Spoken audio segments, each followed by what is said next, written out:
بسم اللہ الرحمن الرحیم۔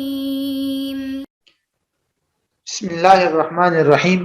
الحمد للہ وکفا وسلام علی عبادہ الذین اصطفیٰ، اما بعد۔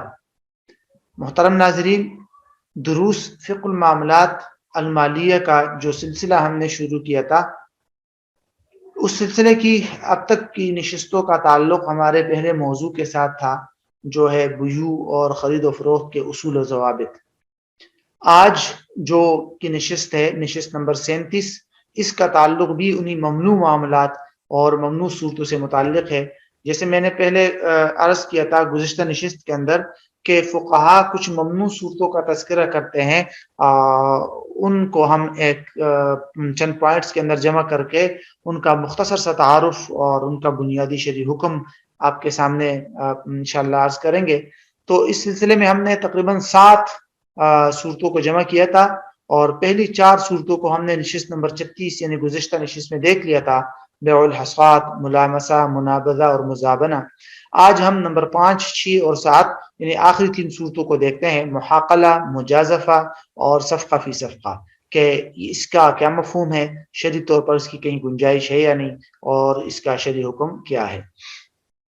تو یہ تفصیلات ہم نے بیع الحصات کی پہلے پڑھی تھی، اس کے بعد پھر یہ بیع الملامسہ کی پڑھی تھی، اس کے بعد نمبر 3 پہ منابذہ کی تفصیلات پڑھی تھی، اور نمبر 4 پہ مزابنہ پڑھا تھا۔ آج ہم جو شروع کر رہے ہیں وہ ہے بیع المحاقلہ۔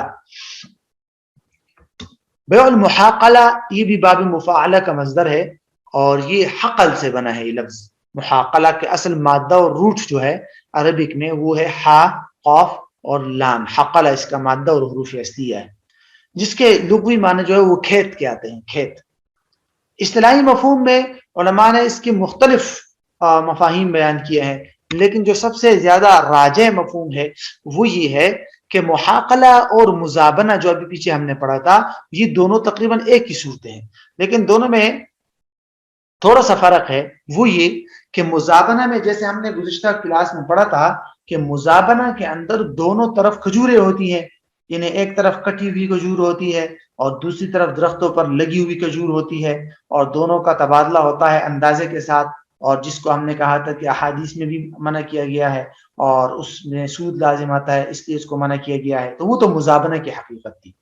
اس میں بھی تقریباً دونوں طرف جو ہے اسی طرح کی چیز ہوتی ہے، لیکن ایک ہی جنس کی چیز ہوتی ہے، لیکن وہ کھجور نہیں ہوتی، بلکہ کھجور کے علاوہ کوئی فصل، کوئی کھیتی، مطلب گندم سمجھ لیجئے، مکئی سمجھ لیجئے، یہ ہوتی ہے۔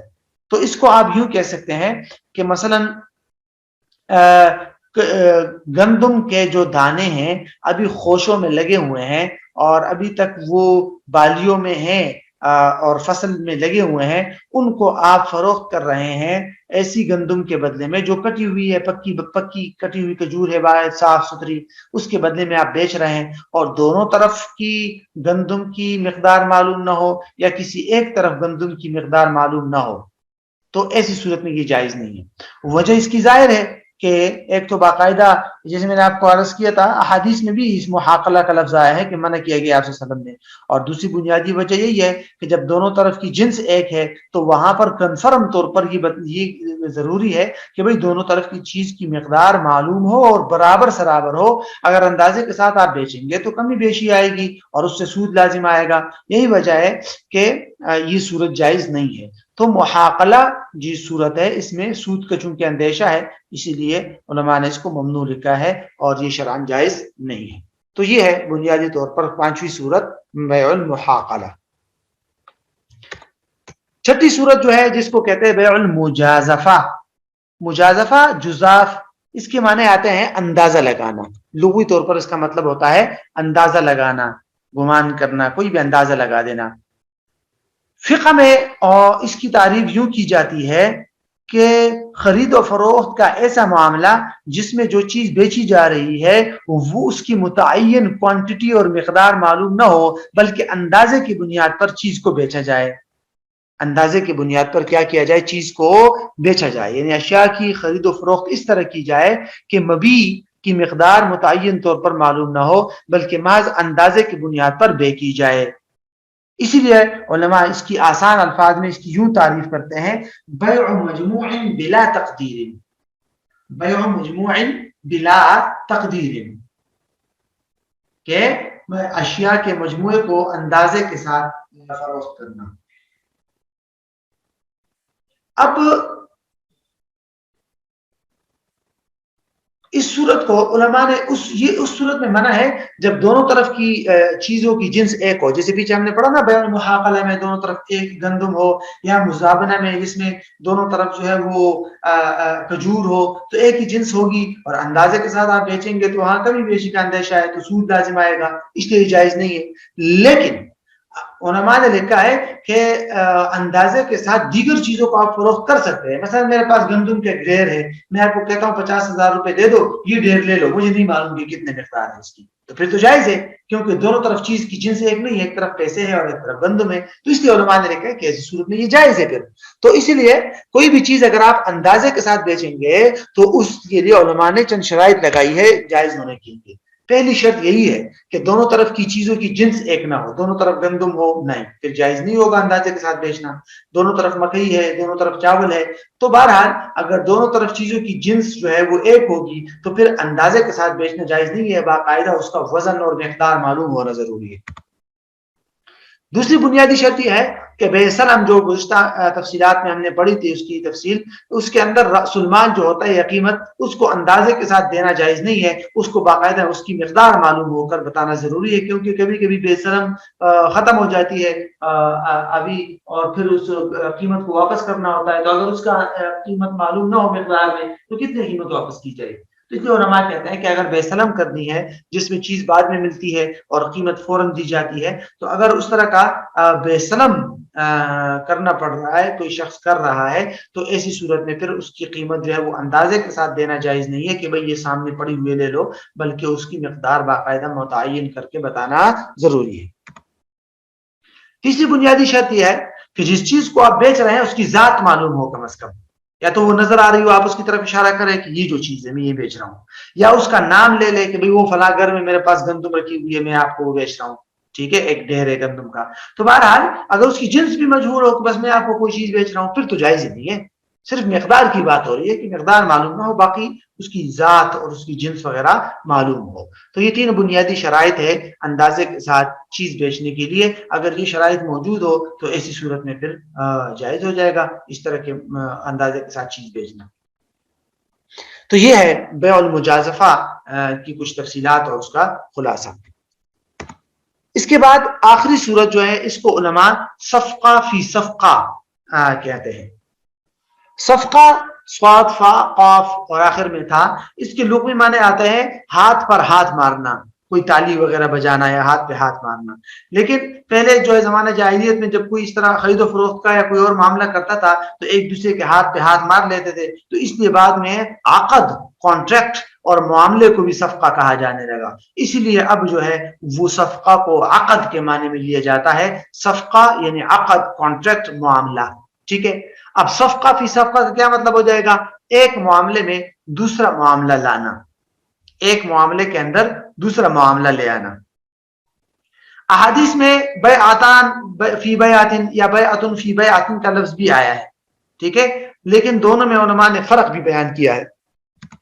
وہ یہ ہے، بعض فقہاء نے تو یہ لکھا ہے کہ صفقہ فی صفقہ اور بیعتان فی بیعتن ایک ہی ہے، لیکن حقیقت میں دونوں میں فرق سمجھیے۔ بیعتان فی بیعتن کا مطلب یہ ہوگا کہ ایک عقد میں خرید و فروخت کے دو معاملات کو جمع کرنا۔ مثلا میں آپ کو کہتا ہوں کہ میں اپنا یہ موبائل آپ کو 50,000 میں بیچتا ہوں، لیکن شرط یہ ہے کہ آپ اپنا مکان مجھے 50 لاکھ میں بیچیں گے۔ آپ نے کہا ٹھیک ہے، تو ایک معاملے میں خرید و فروخت کے دو معاملے جمع ہو گئے، دونوں خرید و فروخت کے معاملے ہیں۔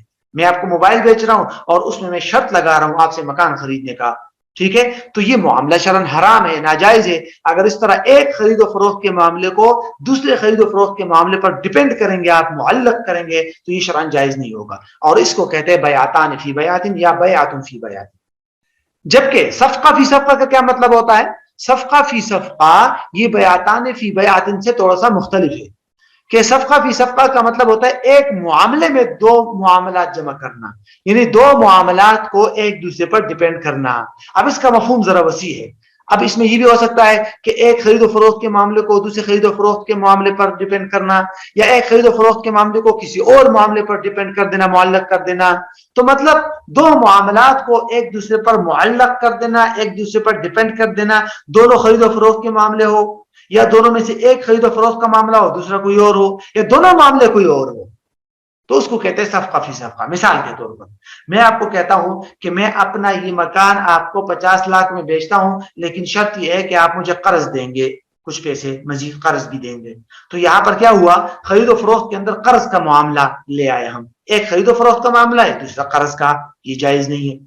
اسی طرح کبھی ایسا ہوگا کہ دونوں معاملات جو ہے وہ دونوں خرید و فروخت میں کے نہیں ہوں گے، کوئی اور معاملہ ہوگا، یعنی کہ دونوں کے دونوں ہی خرید و فروخت سے خارج کوئی معاملے ہوں گے. مثال کے طور پر کرایہ کا معاملہ دیکھ لیجئے، اجارے کا، کہ میں آپ کو اپنا یہ مکان اجارے پر دیتا ہوں، لیکن شرط یہ ہے کہ آپ مجھے مثلا اپنا مکان کرایہ پر دیں گے، اجارہ میں اجارہ ہو گیا. یا میں آپ کو مکان اجارے پر دیتا ہوں لیکن شرط یہ کہ آپ مجھے قرض بھی دیں گے، تو اجارے میں قرض کا معاملہ ہو گیا. تو یہ صورتیں بیعتان فی بیعۃ میں نہیں آتی، یہ صفقہ فی صفقہ میں آئی. لیکن ممنوع دونوں ہے. اگر ایک معاملے خلاصہ یہ ہوا کہ ایک معاملے کو دوسرے معاملے پر اگر یوں معلق کیا جائے گا کہ دوسرا معاملہ وجود میں آئے گا تب پہلا معاملہ درست ہوگا، ورنہ نہیں، تو یہ صورت شرعاً جائز نہیں ہے. آپ نے ہر معاملے کو الگ الگ رکھنا ہے، کسی بھی معاملے کو دوسرے معاملے پر ڈیپینڈ کرنا اور معلق کرنا جائز نہیں ہے. تو یہ خلاصہ ہے ممنوع معاملات کی آخری صورت کا، جس کو فقہا صفقہ فی صفقہ یا بیعتان فی بیعۃ کے نام سے ذکر کرتے ہیں. اور یہ اس کا خلاصہ آپ کے سامنے آ گیا. تو یہ ممنوع معاملات تقریباً ہمارے مکمل ہو گئے.